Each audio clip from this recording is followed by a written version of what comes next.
Y creo que ya ven mi pantalla. A ver, la voy a poner en pantalla completa. Ustedes me van comentando si así es.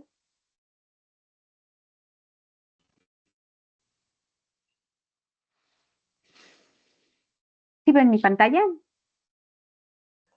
Sí. Sí, muchas gracias. Perfecto. Ok, gracias. Creo que debía haber quitado mi cámara. Espero no tener problemas de ancho de banda, a pesar de que lo hemos probado ya con todo el periodo de pandemia. Aún así, y en estos momentos, de repente me veo robotizada por la demanda que tenemos. Pero bueno, vamos a ver si queda así. ¿Ok? Bien, entonces, mientras el doctor termina de restablecer su conexión, ya nos ha notificado que se está intentando conectar de nuevo. Te está Ujú. robando la señal del vecino. Ya me conecté, espero que ya esté todo bien. Perfecto, doctor. Muy bien, bienvenido, Mario. Qué bueno que ya te encuentras acá. Gracias. Permíteme robarte unos minutitos y Sí, entonces presentarte, por supuesto, y luego ya te dejo cámaras y micrófonos para ti solo. ¿Te parece? sí, Muy muchas bien. gracias. Quité la cámara por el ancho porque creo que eso me está haciendo que me desconecte yo, entonces por eso quité la Ok. cámara. Perfecto. No te preocupes. Lo bueno es que ya te ubicamos. Ok. Sí. Muchas gracias. Internet, no se lo robes al vecino. Insiste. Muy bien, pues bueno, ahora sí, formalmente, buenas noches, bienvenidos a este taller que bueno, buscamos que podamos tener un encuentro muy enriquecedor acerca de la retroalimentación que pudiéramos tener en el momento que se nos asignen artículos y esta revisión pues que sea muy puntual. Eso es lo que buscamos el día de hoy. Además, agradecerle a nuestro ponente del día de hoy y la verdad es que necesitábamos un horario diferente y él nos los facilitó. Entonces, el día de ayer tuvimos una audiencia importante, pero no cubríamos los más de 50 revisores que ya tenemos en el directorio. Y bueno, con el fin de poder tener una cobertura más amplia, ahora lo extendemos. Primer taller de revisores del CONACYT 2024.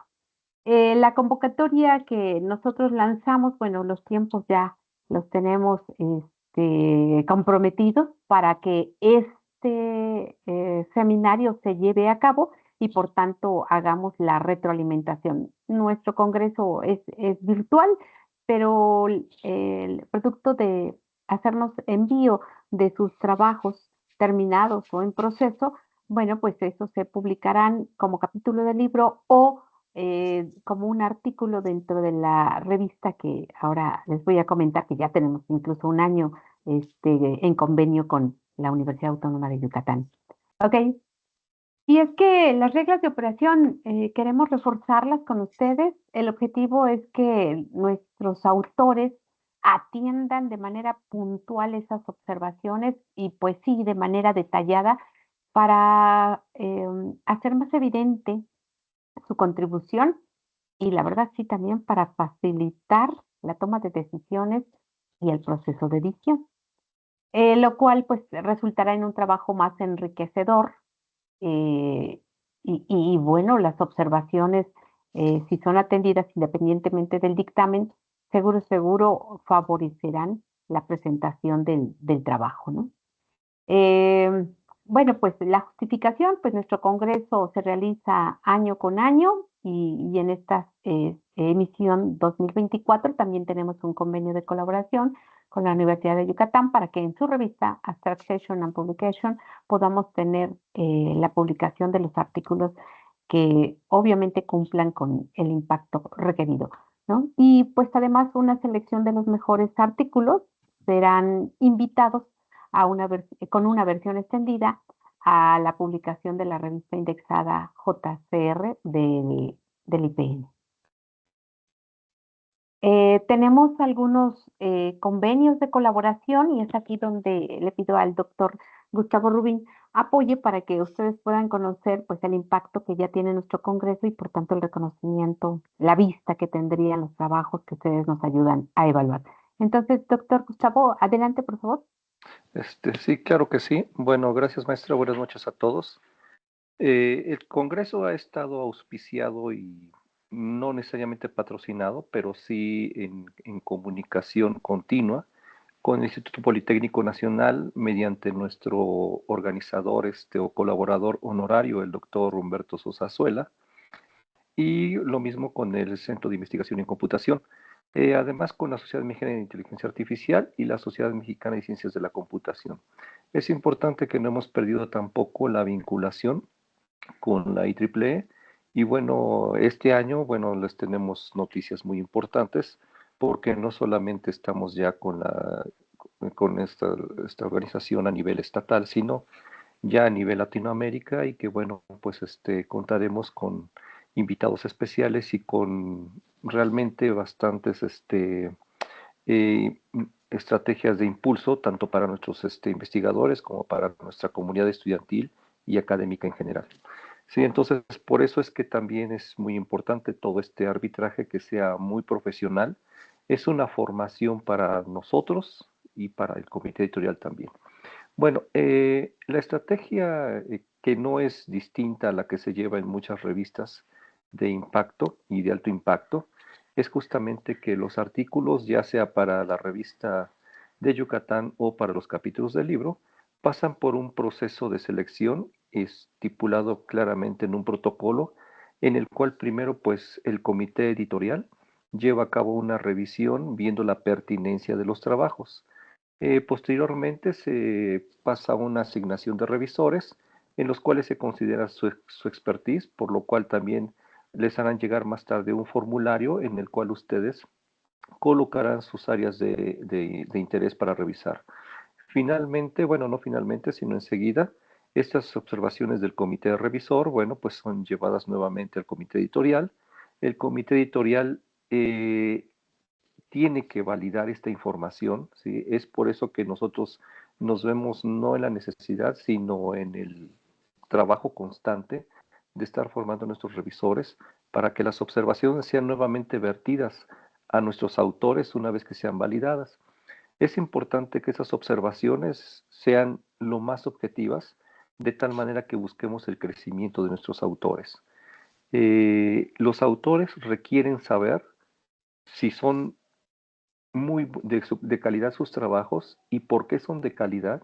Y si no tienen la calidad necesaria, ¿cómo mejorar esa calidad? Ese es el objetivo de una revista de cualquier impacto seria.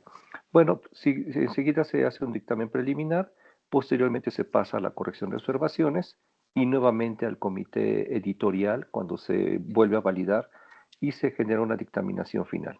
Adelante, maestra.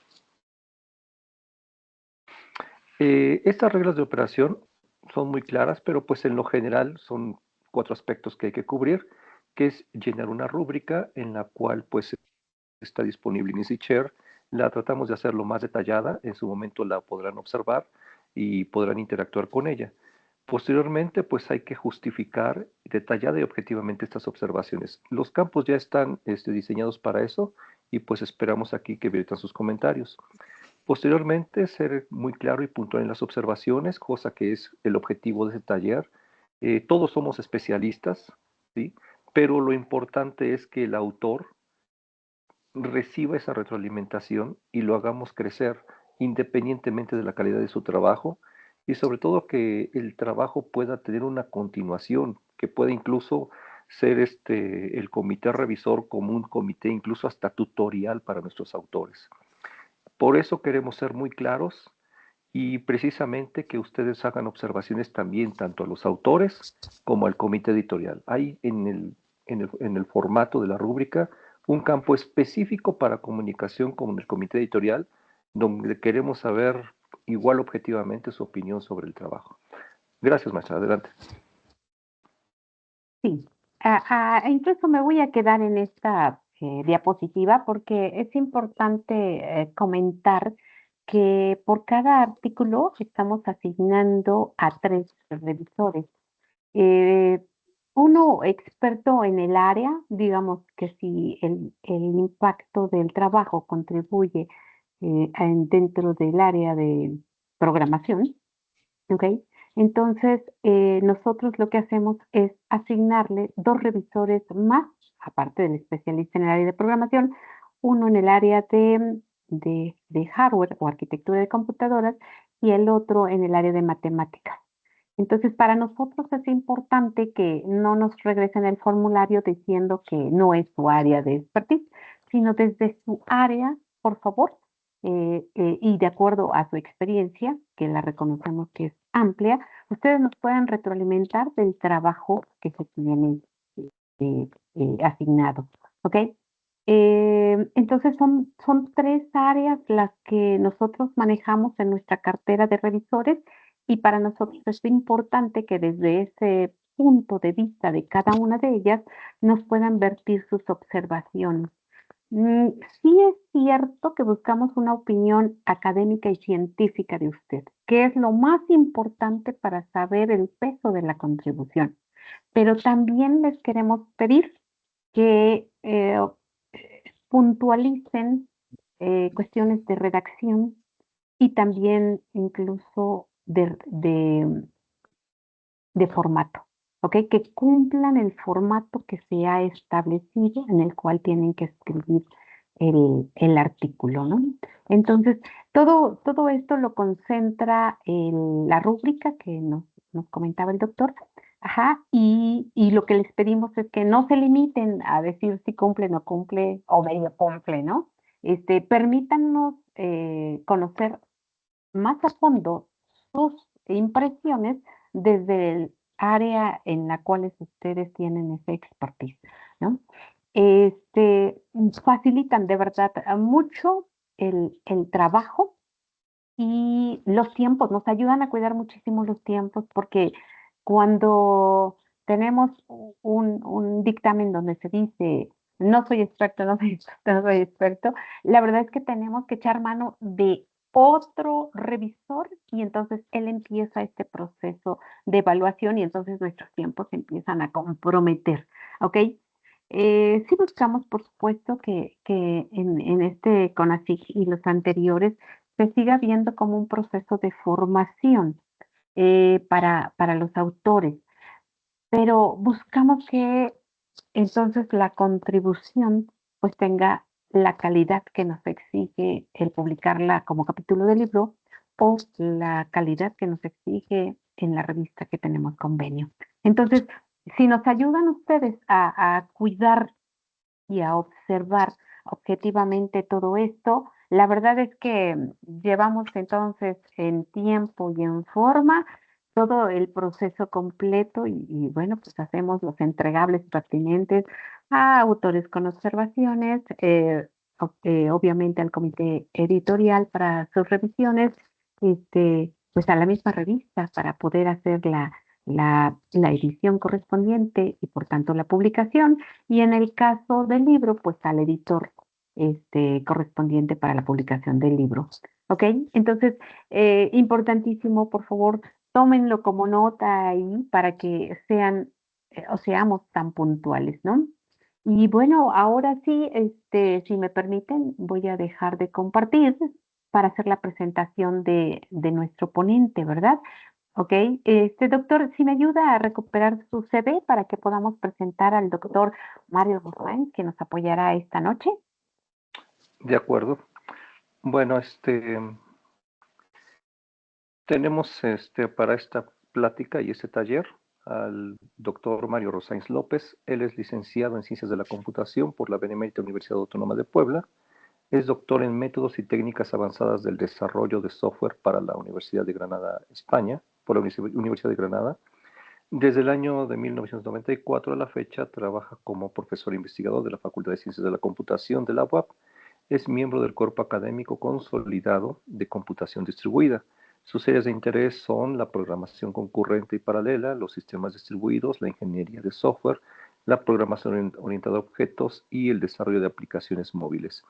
Y bueno, no está por demás que el comité editorial le agradece mucho y este valioso apoyo, sobre todo porque como editores hemos conocido su trayectoria como revisor, como generador de autores y de mejores trabajos, y sobre todo pues que ha sido partícipe en muchas otras revistas y por eso queremos que pues nos comparta sus criterios y sus tips y sus estrategias de revisión. Muchas gracias. Muy bien, pues doctor, es todo suyo ahora sí, cámaras y micrófonos. ¿Quiere hacer una prueba para compartir su presentación? Y bueno, pues ahora sí vayamos cediéndole completamente el micrófono. Adelante, doctor. Sí, Doctor Mario. muchas gracias, muchas gracias. Agradecerles la invitación y agradecer también a los compañeros que están presentes. Eh, yo creo que todo lo que voy a comentar y a platicar, pues son cosas que ya la mayoría de mis colegas trabajan ya con mucha experiencia y más bien es pues que compartamos la forma en que concebimos la revisión de los artículos, ¿no? Y particularmente cómo es que un servidor pues trata de hacer la revisión en base a un congreso, una revista, etcétera, en general, ¿no? Entonces voy a tratar de compartir la pantalla para para que veamos si se puede ver. Ustedes me indican si ya se ve. Aún no. Sí, sí. ¿Ya lo ven? Y ya se empieza. Ya está. Ok, empieza a Yo cambiar. sí la Ok. veo. Bien. Pero todavía no está en pantalla completa. Ok. ¿Ahora? Ahí está. Muy bien. Sí, ahí está ya. Nada más no Ok. está check, pero bueno. Listo, Mario. Adelante. Ok. Pues empezamos, cosas muy básicas que ya todos sabemos. Me voy a ir un poquito rapidito con respecto a eso, algunos conceptos. Por ejemplo, el concepto de investigación, hay muchas definiciones de lo que se considera el término investigación, pero hay uno que en particular me gustó mucho, que es una actividad intelectual encaminada a descubrir nuevos conocimientos con el objetivo de transformar al país, de desarrollar a un país y particularmente en instituciones como la de nosotros, en institutos de investigación, formar recursos humanos. Entonces, esta actividad intelectual, pues la hacemos todos los que estamos conectados acá y trabajamos varios tipos de investigación, lo que se llama la investigación básica, la investigación I+D, que de unos años para atrás vino a tomar ya mucho desarrollo, y la investigación aplicada como tal. Dentro de la investigación en computación, identifico 3 paradigmas, a lo mejor hay más, o a lo mejor se pueden mezclar, no lo sé. Eso ustedes comentarán mejor. El paradigma teórico, donde construimos patrones conceptuales, notaciones para entender las relaciones entre los componentes en un determinado dominio, y la consecuencia lógica de axiomas y leyes, digamos que es el paradigma más formal, digamos que matemático, ¿no? Que solemos hacer.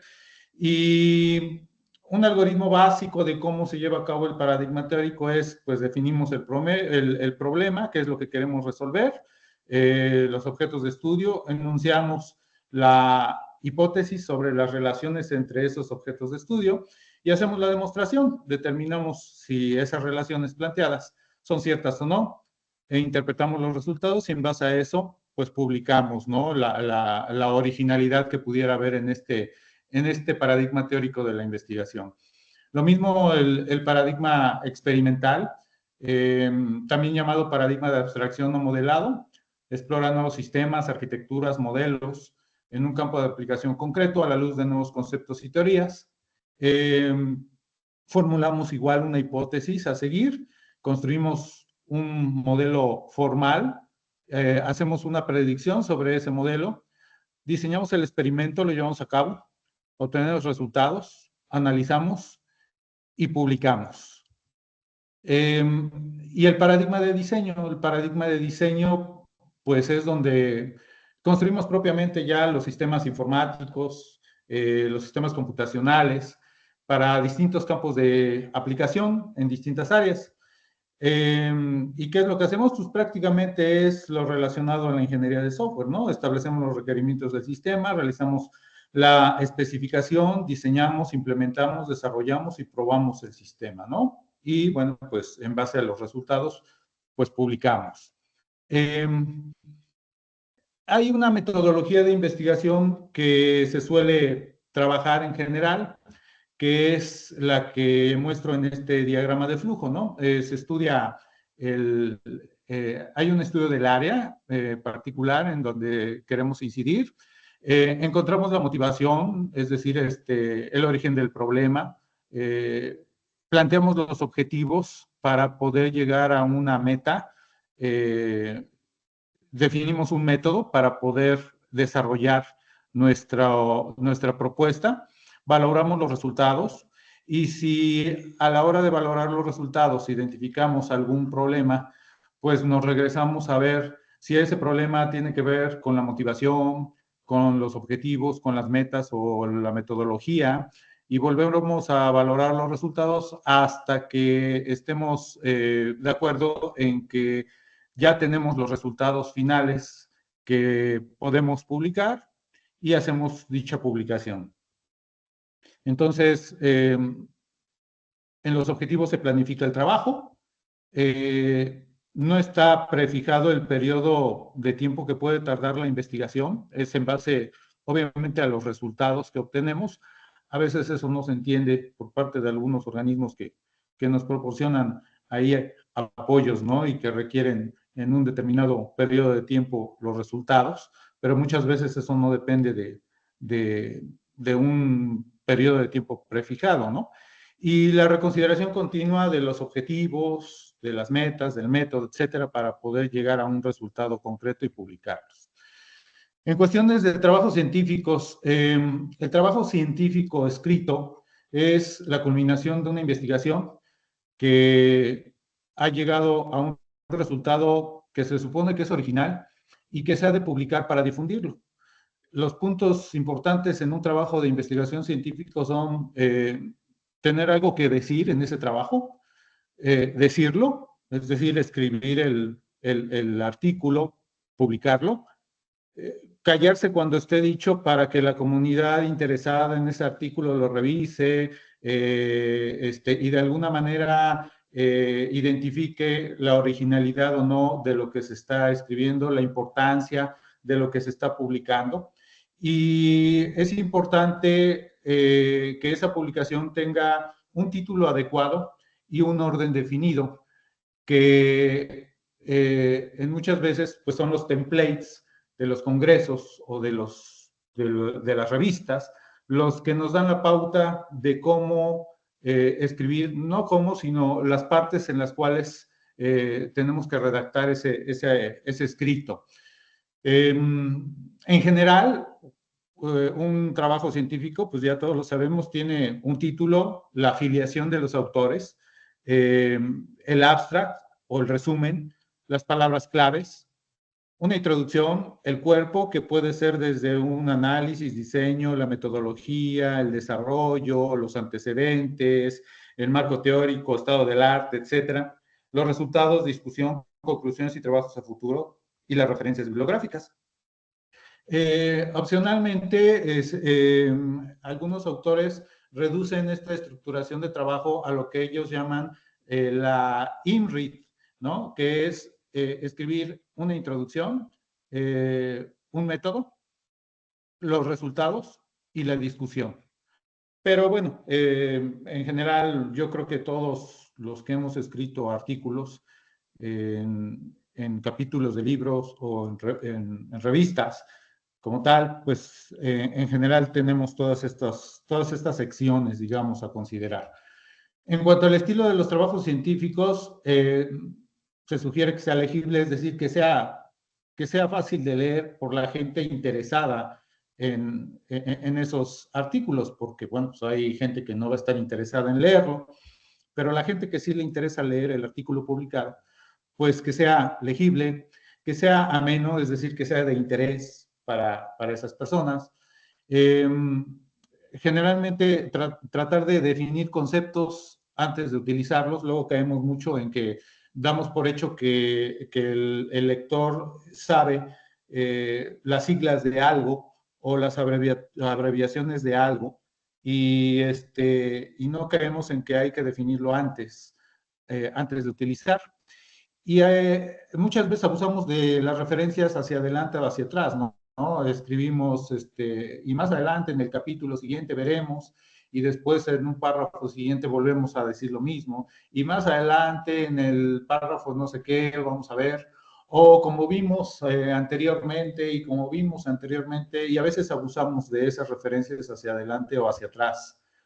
Estas son algunas sugerencias, ¿no?, que he tomado yo para poder hacer la redacción de los artículos.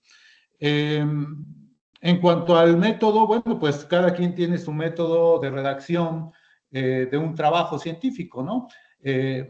Pero, por ejemplo, se suele escribir primero el objetivo del trabajo. El abstract se sugiere escribirlo hasta el final, acá está como punto 2, pero el abstract, que es el resumen, pues obviamente se saca de todo lo demás que ya se escribió anteriormente, ¿no? Hacer un esquema del texto, redactando objetivos, hacer un resumen para cada apartado que integra el documento, y mientras no hayamos terminado de redactar el artículo, seguir haciendo un esquema de cada parte en subpartes y hacer resumen de esas subpartes hasta que el artículo quede configurado, ¿no? Es una metodología propuesta nada más, pero vuelvo a repetir, cada quien tiene su método de redacción de un artículo, ¿no? En cuanto a la difusión de esos trabajos científicos, ¿en dónde podemos difundir los trabajos científicos? Pues desde revistas, workshops, congresos, simposios, internet, etcétera. Particularmente, si hablamos de los congresos, que es la referencia, digamos, al CONACYT, que es el congreso que ya tenemos en puerta y del cual estamos participando, pues ya lo comentaron anteriormente el doctor Rubín con su esquema, pero generalmente hay un presidente o chair del Congreso, un comité de programa, un presidente del comité de programa, un comité de organización, y obviamente los revisores o los referees, que en este caso muchos de nosotros vamos a hacer ese papel de revisores. Si hablamos de revistas, porque también está la opción de que los mejores trabajos publicados en el Congreso, pues se sometan a publicación en una revista indexada. Pues también las revistas están conformadas por un editor, un comité editorial, y obviamente los revisores, ¿no? Que en este caso también podemos ser nosotros.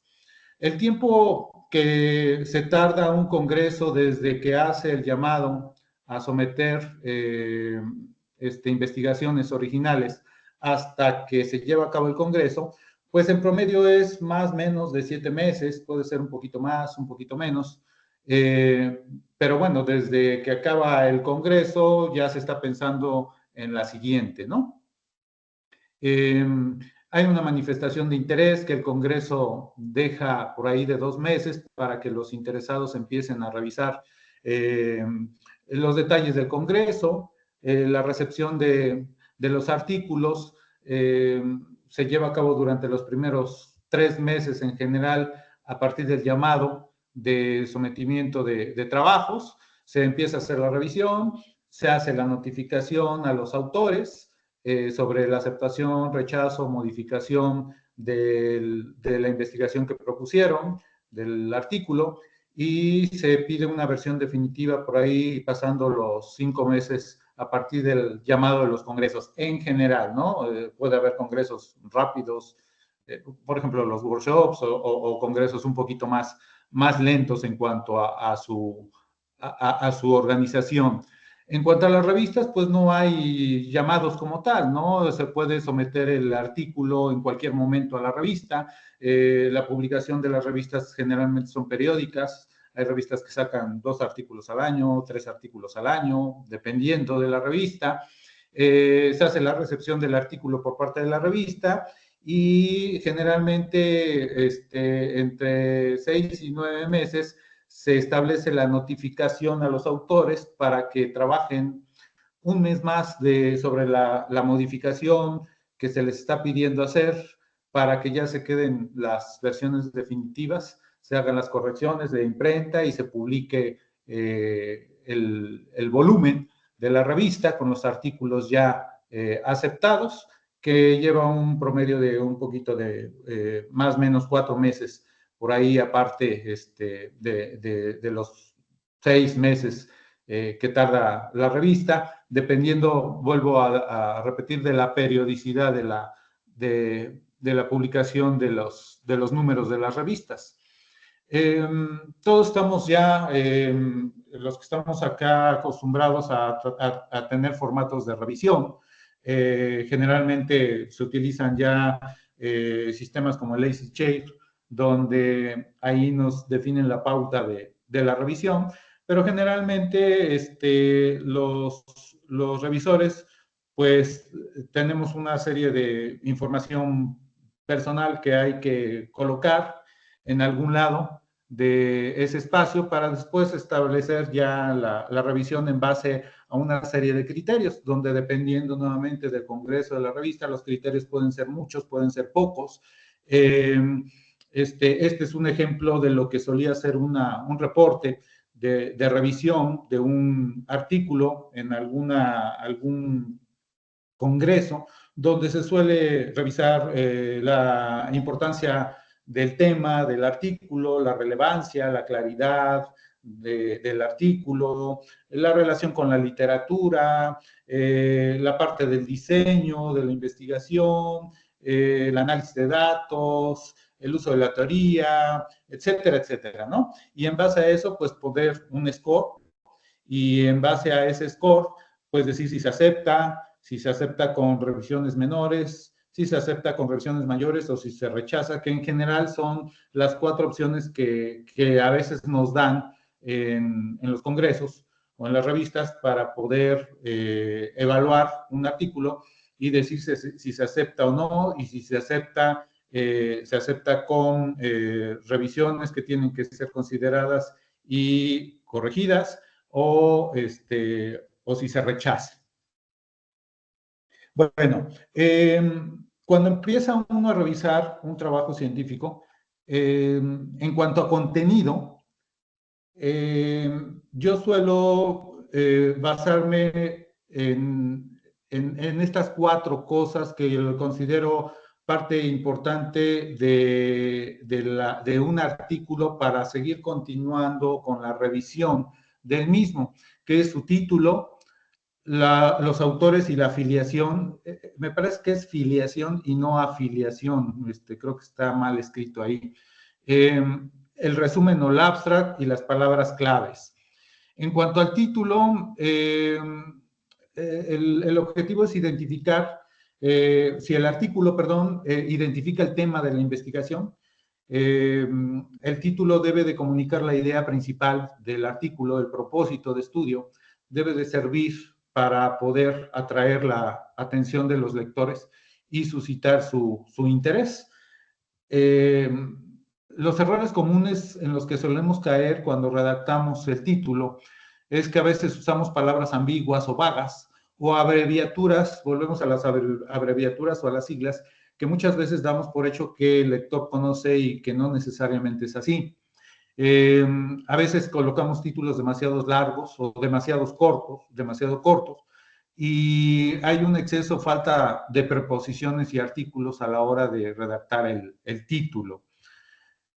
¿Qué es lo que se sugiere? Pues obviamente no colocar abreviaturas, no colocar punto final, porque a veces a la hora de estar revisando el artículo vemos que colocan un punto final como si fuera un párrafo, ¿no?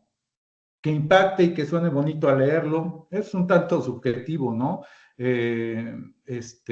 Tratar de hacer eso, pues no encuentro ni hay una regla de eso, pero lo que sí es conveniente es que para colocar un título podamos revisar otros títulos de otros artículos que se hayan publicado previamente y que estén relacionados con lo que nosotros estamos publicando en el artículo. En cuanto a los autores y la afiliación, el poner a los autores y la afiliación identifica la producción intelectual de los investigadores en las diferentes bases de datos o las nubes en donde podamos estar registrados ya como autores. A veces se solicita un autor corresponsal, que es aquel que asume la responsabilidad del manuscrito en la comunicación con la editorial. La editorial es con el autor con el que se va a comunicar para la revisión, para el proceso de publicación, para las notificaciones, etcétera. El orden de los autores también es importante. Tenemos el primer autor, que es aquel que conduce la investigación, redacta, revisa el manuscrito y tiene el control de él. Después vienen los demás autores, donde generalmente marcan una contribución un tanto menor. Y hay una regla ahí en esa página que yo coloco ahí, que esa yo no la sabía. No sé qué tan general sea, que dice que si el orden es alfabético, o sea, los autores aparecen en orden alfabético, entonces los autores tienen el mismo nivel como primer autor, por ejemplo, ¿no? O sea, son autores que todos los que están ahí redactaron el artículo, lo revisaron y tienen control de él. Y el último autor regularmente es aquel investigador que aporta las garantías de seriedad y respaldo de la investigación. Muchas veces se utilizan o se incluyen autores que tienen un gran renombre a nivel general, a nivel mundial, local, regional, etcétera, y que nos ayudan a darle más seriedad al artículo, ¿no? No es que los otros autores que escribimos el artículo no tengamos seriedad, pero digamos que es más reconocido y que se suele colocar regularmente como último autor. Ese es el autor honorario, que le llaman. Y también hay autores fantasmas, es decir, metemos autores que los mencionamos en el resumen del Congreso, en los procesos de revisión, pero finalmente cuando se publica es excluido ese autor, ¿no? Generalmente a veces ocurre eso, ¿no? Vemos que en la revisión del artículo aparecen 5 autores y ya cuando aparece publicado, pues quitaron un autor, por ejemplo, o 2 autores. Entonces, pues a veces no sabe uno por qué, pero esos se les llama autores fantasma. También los nombres de los autores, la forma en la cual se escriben los nombres es importante, sobre todo para poder tener lo que vamos a llamar una normalización en el registro de los autores. En ciertos sitios en donde nos dan un identificador y con ese identificador en las bases de datos podemos encontrarnos o podemos encontrar al autor más rápidamente. Entonces, hay algo que sí es importante, que es tener una consistencia en la forma en la cual redactamos nuestro nombre como autor. Siempre redactarlo de la misma manera, salvo que la revista o el congreso nos pida redactarlo de una forma particular. Sí redactarlo siempre de la misma forma, porque eso nos va a dar pauta a que cuando tengamos un número ORCID o un número Viralis o un Research ID, etcétera, nos puedan identificar más fácilmente, puedan encontrar nuestros artículos más fácilmente y no se pierdan porque escribimos de distinta manera nuestro nombre en los distintos artículos que nosotros estamos publicando, ¿no? Entonces hay sitios donde nos podemos registrar como autores en esa base de datos para que nos puedan encontrar más fácilmente. Una es la Viralis, la otra es el Research ID, el ORCID, que casi todos tenemos el ORCID, y que ya estos espacios se relacionan entre sí, ¿no? Puedo meter el ORCID acá en el Research ID, por ejemplo, para poderlo relacionar y que también aparezca ahí ya registrado mi nombre, etcétera. Ok. La afiliación, según el ISI, que es el Instituto para la Información Científica, los autores deben de llevar en su filiación la institución a la que pertenecen, dirección postal, ciudad, país y correo electrónico. Y generalmente el autor corresponsal se identifica mediante un carácter especial. Regularmente se pone por ahí un asterisquito o un simbolito ahí que identifica que ese es el autor corresponsal para comunicación con la revista o con el Congreso. En cuanto al resumen o el abstract, el resumen o el abstract puede considerarse como la redacción en miniatura del contenido del artículo. Es lo segundo que el lector, y en este caso nosotros como revisores, pues regularmente leemos después del título, pues nos vamos directamente al resumen, porque en el resumen pues está de qué trata el artículo, ¿sí? Y muchas bases de datos, como Scopus, por ejemplo, solo indexan resúmenes de los artículos de investigación publicados y ya hasta que nos registramos, pues podemos tener acceso a los documentos completos, pero inicialmente, pues hay muchas bases de datos en donde solo presentan los resúmenes de los artículos. Entonces, ese resumen debe de estar bien escrito. Existen dos tipos de resumen que se pueden redactar, según lo que yo he visto. El resumen que se llama estructurado, donde se identifica claramente la introducción corta, en el resumen, la metodología que es utilizada, los resultados y las conclusiones o la discusión, y el no estructurado, en donde se describe el contenido del artículo más como una narrativa en general. Este es un ejemplo que tomé de una de las diapositivas de la maestra Carmen Santiago y del doctor Rubín, en donde explican perfectamente cómo el abstract está escrito y se define en el abstract la introducción para indicar, por ejemplo, ahí el objetivo del trabajo, la metodología planteada, los resultados que se obtienen y las conclusiones o discusión. Y regularmente no existe un estándar en cuanto al tamaño del resumen con respecto al número de líneas, pero en promedio, dependiendo de la editorial del Congreso, de la revista, se suele tener un resumen entre 10 y 15 líneas de texto. Muchas veces los revisores identifican o identificamos que el resumen está muy largo y sugerimos a los autores reducir el resumen a una cantidad máxima o mínima de líneas para que el resumen no esté tan largo, porque el resumen debe de ser conciso. En cuanto a las recomendaciones, pues se recomienda redactarlo hasta el final, ya que se tenga escrito todo el artículo. No debe de contener abreviaturas, no debe de tener referencias, presentar los principales hallazgos o resultados obtenidos de la investigación y redactarlo en tiempo pasado. En general, esas son las observaciones que, por ejemplo, yo hago cuando reviso el abstract a los autores, ¿no? Hay autores que en el mismo abstract ya empiezan a colocar las referencias o las citas a las referencias bibliográficas que tienen, o meten un montón de abreviaturas donde no se entiende qué es lo que están tratando de decir, porque no conocemos esas abreviaturas, ¿no? En cuanto a las palabras claves son un conjunto de palabras que condensan en pocos términos el contenido completo de los temas relevantes del manuscrito. Las palabras claves son importantes nuevamente para las bases de datos, de los artículos, para los artículos que están publicados en el Internet, porque a través de las palabras claves no solamente podemos encontrar los artículos ahí, sino a nivel revisión, esas palabras claves nos sitúan precisamente dentro del dominio del problema que se está resolviendo y que estamos escribiendo en el artículo.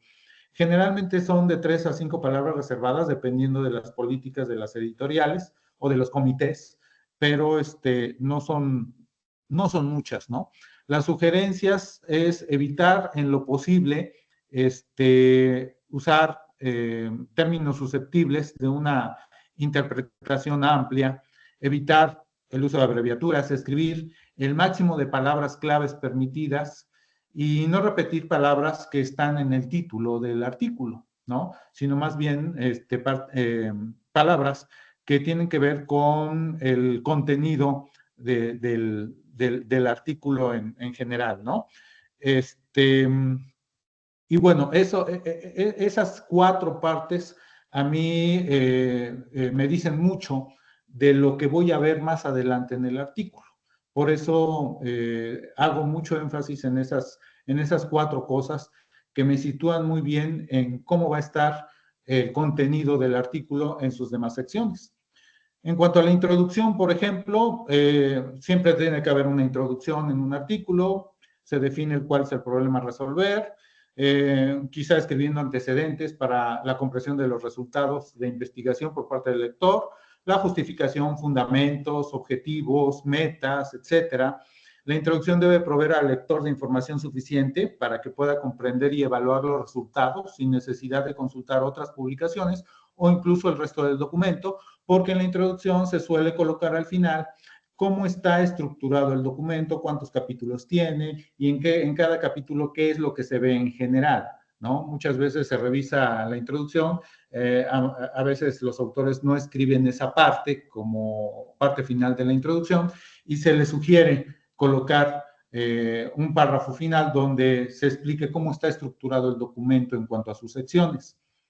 Las recomendaciones, la redacción de la introducción utiliza el enfoque top-down, o sea, de lo general a lo particular. Se suele redactar en tiempo presente y se definen, ahí es donde definimos las abreviaturas y el significado de las siglas que utilicemos. Y se empiezan ya ahí, aquí, incluir citas a las referencias utilizadas donde correspondan. En cuanto a la metodología que se escribe, la metodología tiene que explicar cómo fue que se estudió el problema en cuestión o cómo fue que se desarrolló la investigación, ¿sí? Su redacción debe describir el detalle, el método científico utilizado para obtener los resultados que se publican, tener valor científico y que sean reproducibles para que otros puedan repetir los experimentos. Es muy importante definir la metodología utilizada y más si es lo original del artículo, si están proponiendo una nueva metodología para poder llevar a cabo cierto desarrollo. Es importante esta parte. En cuanto a los resultados, bueno, pues en los resultados se exponen los hallazgos de investigación, su funcionalidad consiste en la localización precisa de la novedad que aporta el autor o el investigador al campo disciplinar, presentando textos, tablas, figuras, qué es lo que obtuvo a partir de los procedimientos aplicados, de la metodología realizada, de la interpretación de los resultados, etcétera, etcétera. Los resultados obviamente dan pauta a la discusión, porque en la discusión se justifica precisamente el por qué se obtuvieron esos resultados. Entonces, la redacción de los resultados se puede llevar a cabo respondiendo a esas preguntas. Por ejemplo, ¿cuáles fueron los hallazgos más significativos? ¿Qué mediciones se efectuaron? ¿Cómo se agrupan los datos recogidos? ¿Se requiere presentar los datos en tablas? ¿Deben de introducirles tablas ajenas? Todas las tablas aparecen citadas en el texto con su número arábigo correspondiente, las figuras igual. Es necesario ilustrar eso a través de esas figuras. Las figuras comunican información esencial. La resolución de las figuras es la correcta, no genera distracciones innecesarias, etcétera, etcétera. Estas preguntas pueden ubicar al autor a escribir correctamente los los resultados. Y parte de estas preguntas son las que yo a veces me baso para poder identificar si los resultados escritos se entienden, son relevantes, etcétera. Por supuesto, hay reglas escritas en los formatos, por ejemplo, el formato APA, que considera que las tablas deben de escribirse con su título arriba de ellas, por ejemplo, y no abajo, pero eso también depende del comité editorial o de la editorial de la revista y del template que nos den para escribir el artículo. En cuanto a las conclusiones, pues las conclusiones en el artículo representan el cierre del artículo. El autor propone una lectura particular de los hechos contenidos en los resultados antes expuestos y las discusiones sirven para establecer distintos tipos de relaciones entre los datos internos y los externos. Y a veces los investigadores suelen limitarse a enumerar los resultados obtenidos sin establecer las relaciones de comparación, contraste, similitud, analogía, generalización.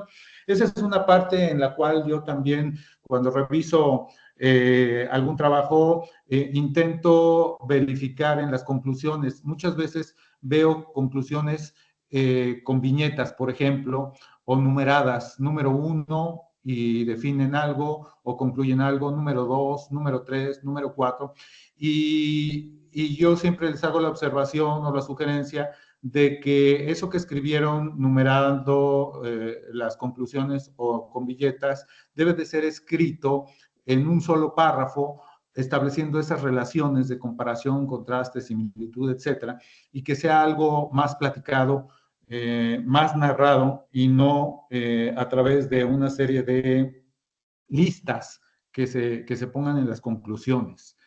Los resultados son predominantemente expositivos, con técnicas descriptivas, mientras que la discusión y las conclusiones se redactan bajo un modo de organización argumentativa. Esa es la parte que a veces falta en los autores, argumentar en las conclusiones por qué llegaron a lo que llegaron y por qué los resultados son originales, por ejemplo, y relacionar la conclusión con el abstract. Muchas veces en el abstract está escrito parte de la conclusión y debe de ser retomado ahí. En estos niveles de las conclusiones se predomina el análisis relacional de los datos, se integra el marco teórico, objetivos y las hipótesis a los hallazgos realizados, que es de lo que estoy hablando, ¿no? Relacionar el abstract con las conclusiones. Y bueno, eso es por la parte del contenido. La maestra Carmen nos hacía énfasis en también tener un poquito de detalle en la revisión del formato. Para la revisión del formato me permití escribir algunas cosas que yo suelo hacer a la hora de hacer la revisión. Por ejemplo, en cuestión de formato, ¿no? Primero, lo que hago es revisar la página del Congreso o la página de la editorial de la revista para que sepa yo las generalidades del evento, ¿no? Del Congreso, o las generalidades de la revista en donde se pretende publicar el artículo. Después, lo que hago es, conozco el template propuesto, o sea, el formato de escritura del artículo para su redacción, que nos da el Congreso o la editorial. Leo el artículo a revisar, le doy una primera leída general y después empiezo a evaluar el artículo respecto al template, respecto al formato. Verifico que no haya numeración en las hojas, en las páginas. De hecho, creo que ningún comité editorial de un congreso o una editorial pide numeración en las páginas. Las páginas no deben de ser numeradas. Obviamente respetar tipos de letra, tamaños, justificación de párrafos en la escritura, o sea, que se respete el formato. Revisar las imágenes en cuanto a calidad, en cuanto a títulos, en cuanto a numeración de las imágenes, ¿sí? Si el formato me dice que estén centradas las imágenes, pues que estén centradas con una determinada calidad en cuanto a la resolución, los títulos, cómo van a ir, revisar las tablas también, el formato de las tablas, el título de las tablas, la numeración de las tablas, revisar si hay fórmulas matemáticas, su formato en la cual se tiene que escribir, la numeración de las tablas, la posición de las fórmulas matemáticas en el escrito, revisar el número mínimo y máximo de hojas permitidas por parte del Congreso o por parte de la revista. Siempre nos dicen un número máximo de hojas. Regularmente los congresos, por ejemplo, son 6 hojas. A veces hay congresos que dicen el artículo debe de ser de 6 hojas. Hay quienes piden 8, quienes piden 10. Regularmente en una revista pues son mucho más hojas, 15, 20 hojas en una revista. Las referencias bibliográficas, revisarlas, que sean actuales, que estén en el formato sugerido por el Congreso, generalmente en formato APA, la mayoría, ya sea por numeración o por orden alfabético por parte de los apellidos del autor, dependiendo del formato que nos pidan utilizar para las referencias. Revisar que todas las referencias bibliográficas estén referenciadas en el artículo, que si yo tengo 20 referencias bibliográficas citadas, bueno, pues estén referenciadas en el contenido del artículo las 20 referencias, ¿no? Y hacer la sugerencia si es que faltan ser referenciadas alguna bibliografía, ¿no?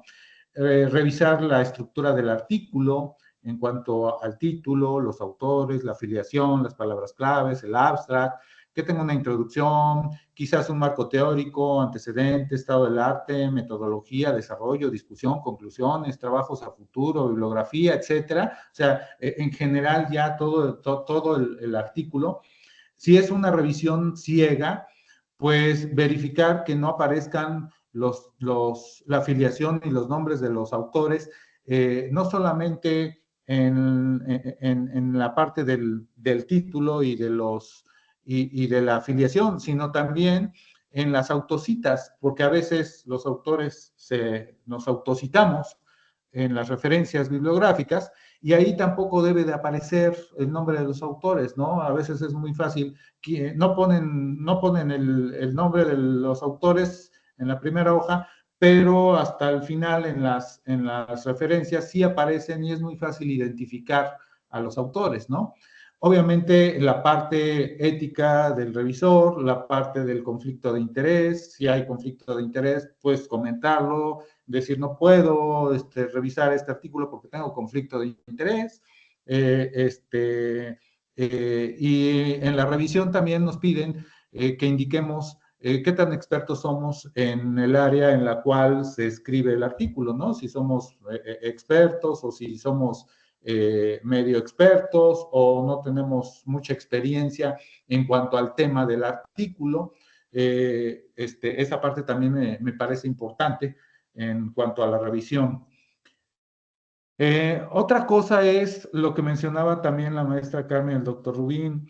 En el caso del CONACYT, por ejemplo, y de muchos otros congresos, los mejores trabajos que se publican son invitados a someter una versión extendida para una revista indexada. Y se les hace la invitación dando una serie de instrucciones, donde la instrucción más importante es que tiene que haber, por ejemplo, un 40% de cambios del artículo original publicado al que se va a publicar en la revista, y que es una versión extendida del artículo que es publicado en el Congreso. Y muchas veces lo que hacen los autores es limitarse solamente a la traducción al inglés, porque generalmente, bueno, se pide ahora la escritura en el idioma inglés para la publicación en la revista, y lo que hacen es simplemente una traducción literal. Si el documento, si el artículo que se publicó en el Congreso tenía 10 hojas, para la revista sigue teniendo las mismas 10 hojas y se limitan solamente a hacer la traducción, pero es exactamente el mismo artículo. Entonces ahí yo también les hago la observación de que no hay un cambio sustancial del 40% del contenido del artículo original al nuevo artículo. Debe de haber un incremento sustancial de las páginas, debe de haber un incremento sustancial de las referencias bibliográficas que colocaron. Hay que detallar y escribir a más detalle los resultados, desarrollo, discusión, meter más otras metodologías quizás, meter más datos, quizá que corroboren lo dicho en el artículo publicado en el Congreso, etcétera, etcétera. Y eso no debería de ser problema, porque regularmente un artículo de 6 hojas o de 10 hojas sale de un documento más extenso, de una investigación más extensa, en donde fácilmente podemos escribir 40, 50, 60, 80 hojas de esa investigación. Muchas veces esa investigación tiene que ver con un documento de tesis, de licenciatura, de maestría, de doctorado, y de ahí se puede sacar la modificación de ese 40% del artículo que solicitan y no lo hacen, ¿no? Me ha tocado ya varias veces hacer esa revisión y hacer esa sugerencia a los autores, ¿no? Finalmente, ya para terminar con la... Sí, ¿Cómo mides el porcentaje? ¿perdón? ¿Cómo mides si es 40% más o menos?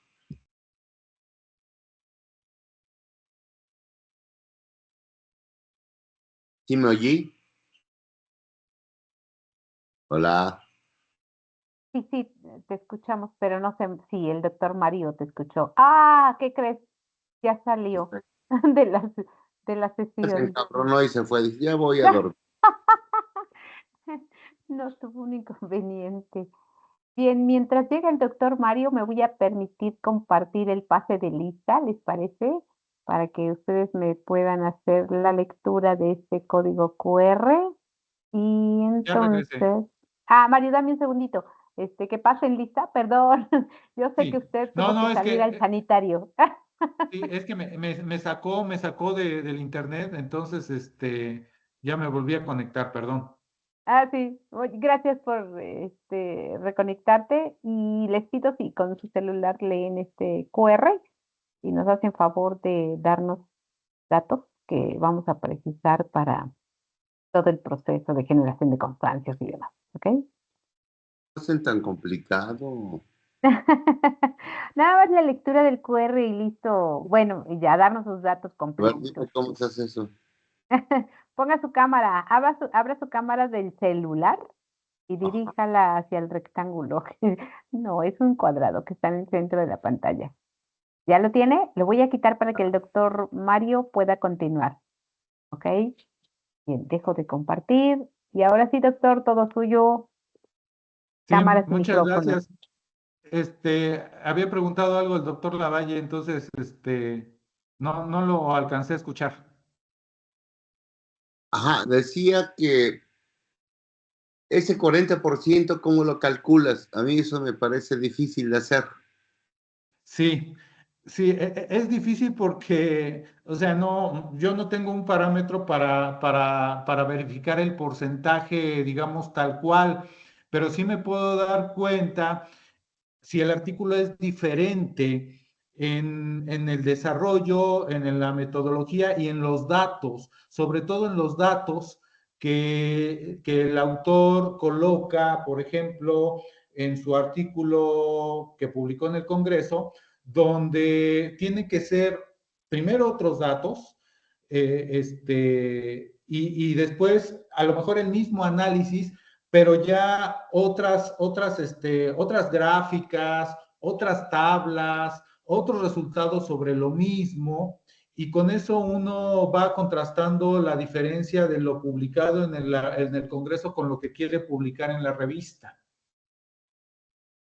Es difícil porque esto es lo que generalmente, digamos, los congresos, no solamente el CONACYT, sino en general los congresos que hacen la invitación a una revista, y eso a lo mejor David también me puede ayudar ahí, nos dicen hay que modificarlo en un 40% mínimo. Entonces, pues obviamente el autor dice, bueno, pues 40% mínimo, pues le empiezo a modificar, según yo, pues ya está mi 40%.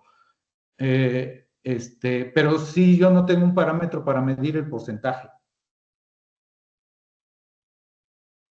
Ok, gracias. Y disculpa la interrupción. Ok, no se preocupe. Bueno, finalmente, ok, cuando se dan el resultado de la revisión a los autores, pues creo que todos también estamos claros en eso.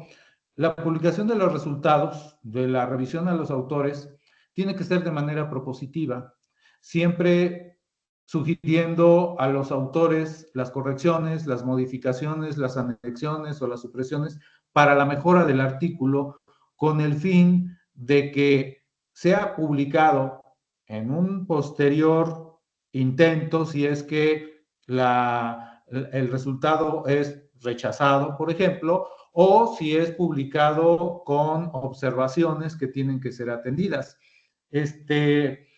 Y eso sí me ha tocado ver y tener la experiencia de tener resultados con críticas.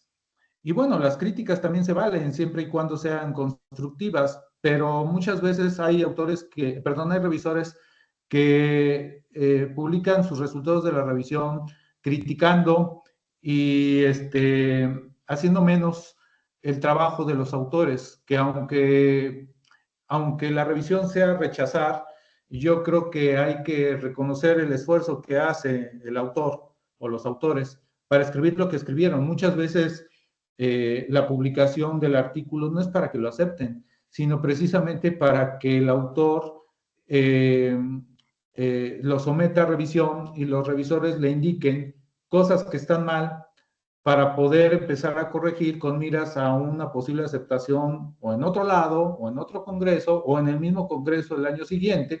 Pero a lo mejor ese es el objetivo.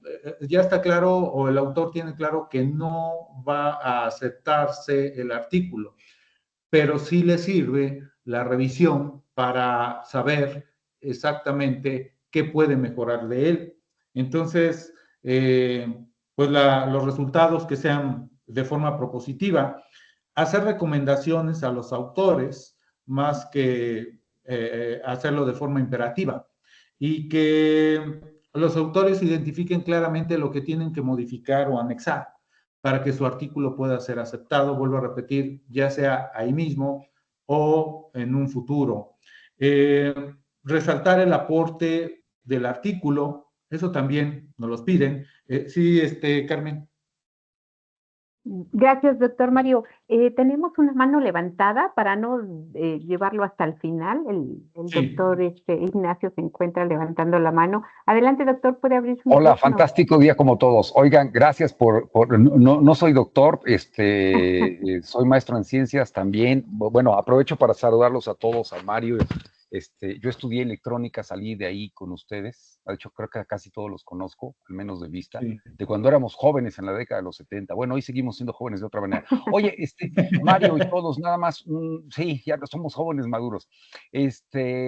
Nada más, aquí la pregunta es cuando el profesor te hizo la observación sobre el 40%, no Sí. sé quién, bueno, a ver, ¿qué es lo que pasa en ocasiones? En ocasiones tú agarras y le dejas esa chambota al publication share para que, bueno, dependiendo, es muy difícil, esto no pasa en los congresos, pero bueno, sí en las revistas. Es muy difícil, Sí. pero cuando pasas el cross-check, por ejemplo, o el cross-check o el Turnitin, aquí no sé, bueno, la que vayan a pasar ustedes, porque bueno, ya no va a ser chamba de los revisores de nosotros, se supone que esa es una chamba que se va a aventar el Publication Share, el de ustedes, o el Technical Program Share, es esa chambota, ¿no? Y ahí es donde tú primero checas, ya sé que hay muchas discusiones acerca del 30%, pero es que en los congresos normalmente, al menos IEEE lo que te pide, mira, con que no pase del 30%, claro, quitando referencias y todo, ya. Entonces hay unos que lo que hacen precisamente llegan a ver, este fue el trabajo aceptado en el congreso. Cuando mandan en una revista el siguiente, ven el caso de similitud. Y entonces ahí es cuando ellos detectan si fue 70%, que a veces te ponen 60%, dependiendo luego de la revista. Aquí, por ejemplo, mencionas Sí. que el 40%, dependiendo ya del otro. Pero entonces, claro, esa chamba ya se la ponen muy específico. Ahora, ¿qué es lo que a veces sucede, según he visto cuando me toca revisar, ahora sí que en los congresos y en las revistas a nivel global? De repente llegas a tener más problema. Bueno, a veces pasa el problema con los que son doctores jóvenes, ¿no? Bueno, por lo general los doctores jóvenes de repente no tienen tanta experiencia y cometen el error, o a lo mejor su asesor no los entrenó bien, que también, bueno, es algo que pasa y se les pasa. Pero de repente viene en la discusión con el editor el tema de que, oiga, ¿sabe qué es que este trabajo sí es original, fue de mi tesis doctoral? Entonces, ya ahí el Technical Program Share o el editor o el assistant editor o el editor in chief ya revisa y dice, ok, me acabas de asegurar y acabamos de revisar que esto este paper que tiene tal cuestión, tan, es producto de tu tesis. Entonces, a veces uno está tentado a, oye, ¿sabes? Se pasó del 40% de similitud, no hay tanto cambio, y ahí es cuando a lo mejor se llegan a flexibilizar las cosas. Pero también ya ahí depende del grupo editorial. Pero bueno, eso ya, quería nada más hacer esta mención, por lo que a veces nos llega a pasar con pues con la gente, y no importa de qué lugar del mundo, ¿no? Todos cometen los mismos, como dice la canción de José Alfredo, todos cometen los mismos errores. Pero bueno, ese es el tipo de cosas. Nada más era lo único que quería comentar. Gracias, muy amable. Sí, Saludos a muchas todos. gracias. No, Sí, efectivamente, ahorita de un tiempo para acá, pues ya se han estado utilizando herramientas que no solamente revisan el grado de similitud de los artículos con respecto al plagio y a ese tipo de cosas. En este caso, pues para ver precisamente que haya un cambio sustancial entre el artículo que se publicó en el Congreso y el que se publicará en la revista.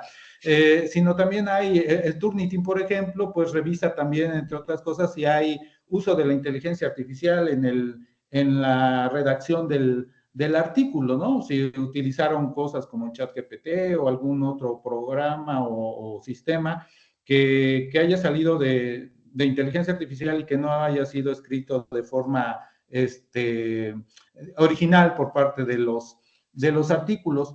Yo ahí particularmente tengo mis opiniones con respecto a estas herramientas porque en el doctorado en el que estoy actualmente, que estoy colaborando, en el caso de un tesista que tengo, bueno, en general, en la mayoría de los tesistas que han estado escribiendo parte de su documento de tesis, se ha pasado el documento, lo que llevan trabajado en ese tipo de sistemas, y el grado del porcentaje de uso de inteligencia artificial en la mayoría es, por ejemplo, del 80%.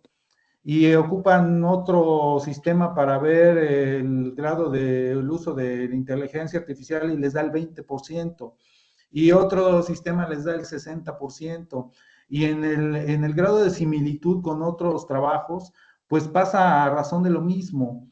Le cambian, le modifican y siguen teniendo un porcentaje alto de grado de similitud. Entonces, cada vez más los congresos, las revistas están haciendo uso de ese tipo de sistemas precisamente pues, para revisar que no nos piratemos las cosas, más que la similitud que tenga un artículo que publiqué en un congreso y que quiero publicar en una revista. Por eso no lo había yo mencionado en esa parte que comentas, Nacho, pero sí, efectivamente, podemos utilizar ese tipo de cosas y como dices, es una chambota precisamente por la complejidad y que hay de la disparidad en ese tipo de herramientas, ¿sí? ¿Hay otra mano levantada? Así es, el doctor Guillermo de Ita. Doctor, adelante. Hola, ¿qué tal? Buenas noches a todos. Hola, Nada doctor. más para comentarles, yo creo que sería conveniente, sobre todo para los organizadores y los que van a coordinar la edición, eh, conveniar con la gente de servicios especiales de Biblioteca General, particularmente con Alfredo Avendaño, si les pueden enviar para el uso de los sistemas que tienen ellos de revisión de plagio. Y hay otras herramientas también de acceso libre, pero no dudo que los tengan también en Biblioteca Central. El CopyLeaks, pueden darle la versión anterior y la versión actual y te dice qué porcentaje de cambios hay. Y si están pidiendo, no sé, un 30 o 40% de diferencia, con esa versión libre de CopyLeaks les puede medir. Pero pues yo diría que ya hay muchas herramientas que tienen ahí en Biblioteca Central que les pueden pedir el apoyo para ya los últimos versiones, ¿no? De los artículos que se piensen que puedan irse a la revista, por ejemplo, del IFCopy, para cuidar nada más el porcentaje de plagio.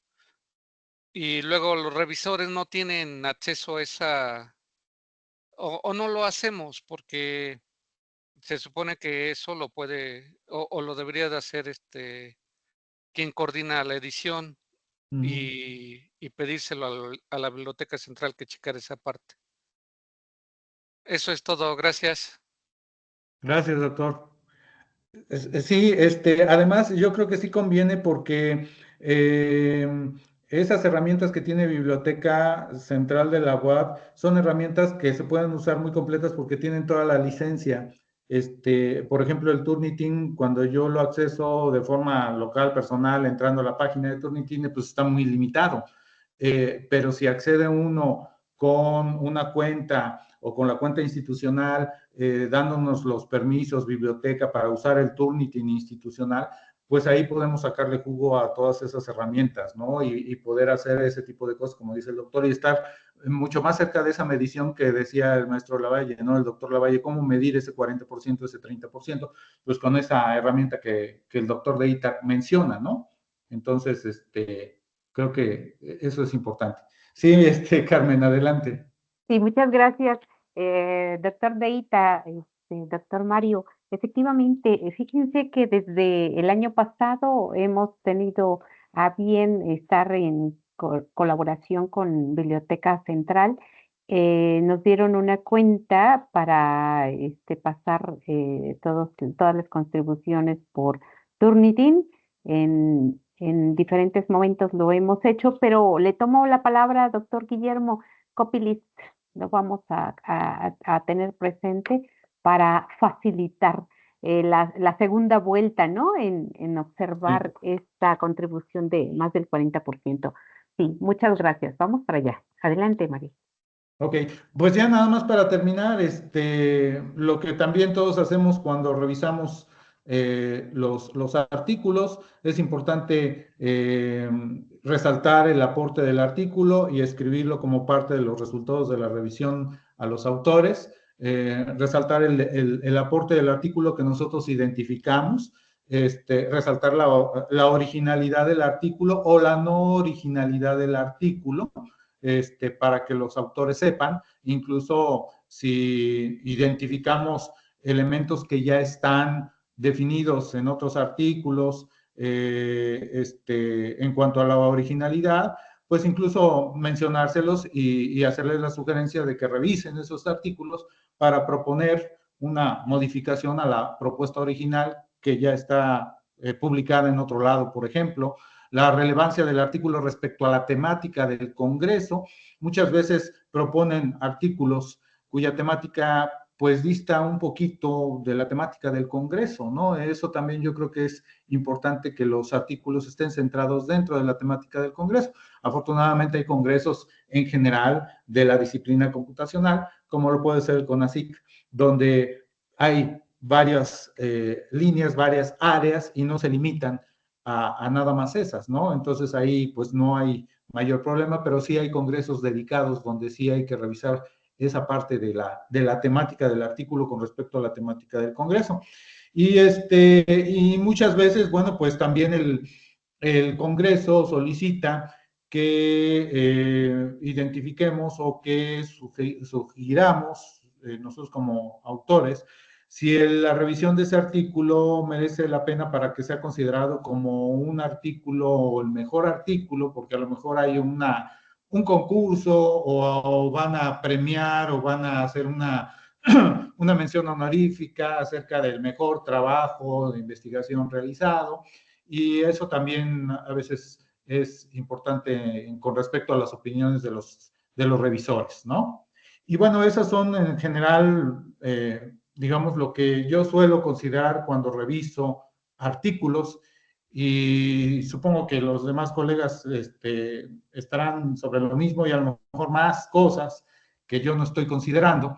Y bueno, espero que de alguna manera hayamos homogenizado conceptos y que haya servido de algo mi plática, y hasta aquí doy por terminada mi participación, perdón, Y bueno, pues ya le regreso cámaras y micrófonos a la maestra Carmen. Muchas gracias por su atención.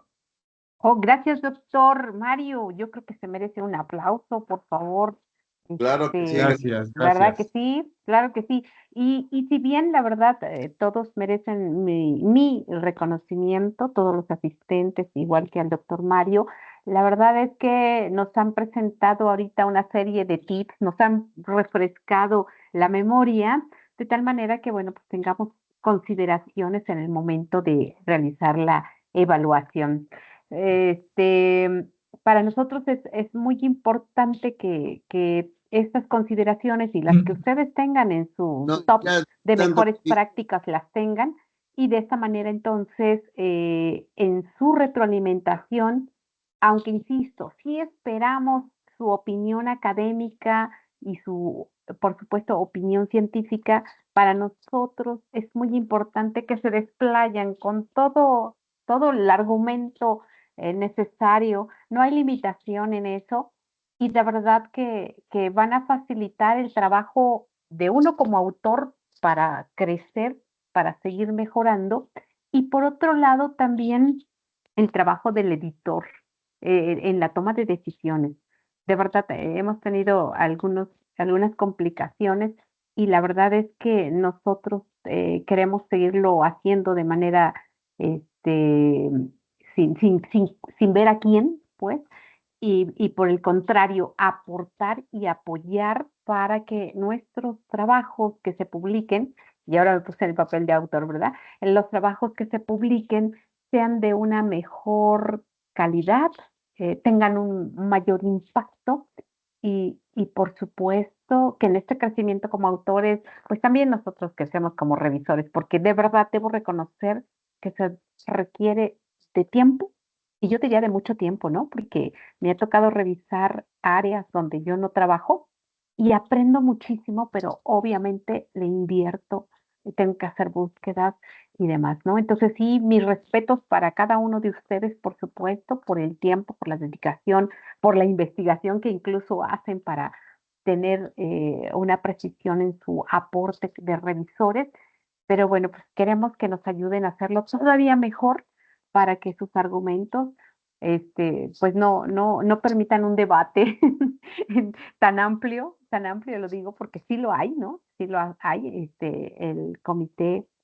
editorial, pues tiene sesiones donde llegan a ser muy arduas, pero bueno, pues con el fin de que haya un crecimiento y obviamente buscamos una mayor aceptación, pues gracias a la atención a observaciones creo que hemos tenido mejores resultados. Sin embargo, podemos hacer las cosas mejores y es ahí donde pues queremos hacer equipo con todos ustedes. Doctor Mario, muchas gracias a nombre del comité editor y por supuesto del Cuerpo Académico Sistemas Inteligentes y Ciberseguridad.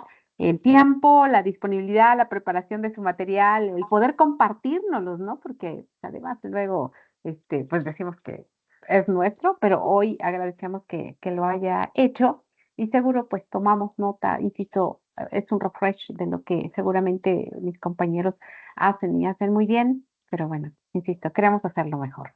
Doctor Mario, muchas gracias. No sé si hay algo más que atender, maestra Ana Claudia, maestra Judith, doctor Gustavo. Gracias. ¿Puedo hablar? Sí, claro. Bueno, ya lo único que quiero decir Ah, es que Mario ya está viejito porque ya usa lentes. No, pues ya hay La edad, varios, maestro, ¿verdad? ya sabe, todo lo bueno se acaba algún día. Ya, si ya me conocen, ¿para qué me invitan? Está bien, doctor Jesús, sin problema. Bueno, Y ahora Mario sí, sabe todo el cariño que le tengo. pues se nota ahí, su corazoncito, doctor. Igualmente a todos. Ok. No sé, igual alguien más quisiera aportar algo, si no, pues estamos por terminar en 3 minutitos. Maestra Ana Claudia, maestra Judith, doctor Gustavo. Solamente agradecerles a todos por su tiempo y por supuesto es un compromiso de todos como equipo. Somos un equipo que aunque hay un comité editorial, pero es responsabilidad de cada uno de nosotros, no solo la revisión a nuestros autores, sino mantener la puerta abierta a estas revistas, ¿no? O sea, depende de nosotros que las revistas nos puedan abrir las puertas y que la conservemos, que podamos crecer como editores, como facultad, como investigadores y como autores, ¿no? Entonces, es pues la mejor forma de crecimiento. Muchas gracias a todos y pues los esperamos sus observaciones muy detalladas, como les dijo la maestra Caro. Bien dicho. Por favor. Pues bonita noche, muchas gracias. A partir de mañana tendrán la asignación de sus artículos. Gracias por apoyar en este congreso que seguro, hoy también en esta emisión 2024 trae a los mejores. Muchísimas gracias, bonita noche. Gracias por el tiempo a todos. Con Queridos gusto. compañeros, saludos a gracias. todos. Hasta luego. Gracias. Gracias, Mario. Gracias. Hasta luego. Buenas noches Gracias a a todos. ustedes. Bonita noche. Gracias. Bye. Buenas noches. Hasta luego. Gracias, bonita noche. Bonita noche. Bye, bye.